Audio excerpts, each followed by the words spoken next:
Hello dear students, so again welcome in Campipe. Okay, so one request, जो भी इस channel पर नया है please subscribe the channel. Okay, you will get a good stuff about J advance. चलिए, सो इन Campipe this is the J advance 2020 paper 1 question. Okay, real gas से question और thermodynamics थोड़ा सा इसमें अच्छे खासा तरीके से मिला दिया गया है.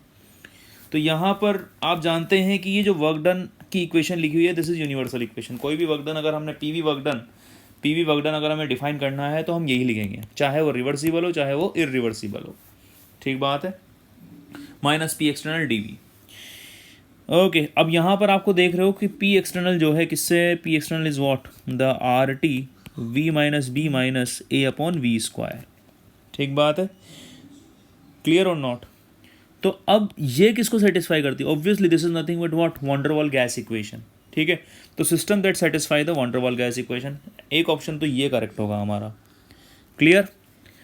अब ना यहाँ पर आप सबसे बड़ी बात है कि हमने पढ़ा है कि वर्क डन दो तरीके से होता है, रिवर्सिबल एंड इरिवर्सिबल.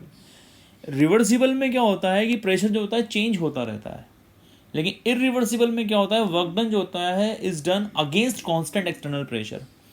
मतलब पूरे प्रोसेस के लिए, मतलब वर्क डन के लिए जो स्टेट 1 से स्टेट 2 में जाता है, स्टेट 1 से स्टेट 2 में अगर जा रहा है प्रोसेस हमारा इरिवर्सिबल में, तो यहाँ से लेकर यहाँ तक प्रेशर जो होता है ना वो कांस्टेंट होता है, वो वेरी नहीं करता.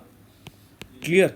लेकिन यहाँ पर इस इक्वेशन को साफ देखते हुए लग रहा है कि प्रेशर हमारा वॉल्यूम वगैरह इन सब पे डिपेंड कर रहा है, मतलब प्रेशर जो है हर पॉइंट पर वेरी कर रहा है. क्लियर और नॉट. तो ये इरिवर्सिबल प्रोसेस नहीं हो सकता, इसलिए ऑप्शन डी इनकरेक्ट हो जाएगा. क्लियर. नाउ ऑप्शन बी क्या कहता है, process that is reversible and isothermal. और सी ऑप्शन क्या कहता है, process that is reversible and adiabatic. सही बात है. हम रिवर्सिबल एंड एडियाबेटिक के लिए भी, चलो इसकी बात छोड़ते हैं, अगर हम आइडियल गैस की बात करते हैं तो हम जो डब्ल्यू बोलते हैं बेटा वो बोलते हैं minus P external D V, ये बोलते हैं. और पी एक्सटर्नल को हम क्या पुट कर देते हैं, minus N R T by D V for both of the cases, चाहे वो आइसोथर्मल हो चाहे वो एडियाबेटिक हो. तो मतलब यहाँ पर जो है हमने पी का वैल्यू रखा. P is the function of what, of volume और temperature, whatever you say about this equation. तो ये आइसोथर्मल के लिए भी ट्रू है और ये एडियाबेटिक के लिए भी ट्रू है. केवल यहाँ पर इरिवर्सिबल के लिए ट्रू नहीं है, क्योंकि इरिवर्सिबल प्रोसेस जो होगा वो कांस्टेंट प्रेशर पर होगा.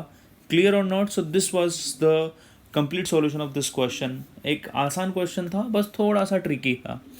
Okay, so hope you like it, and if you do then please subscribe the channel. Keep watching Campipe. Thank you.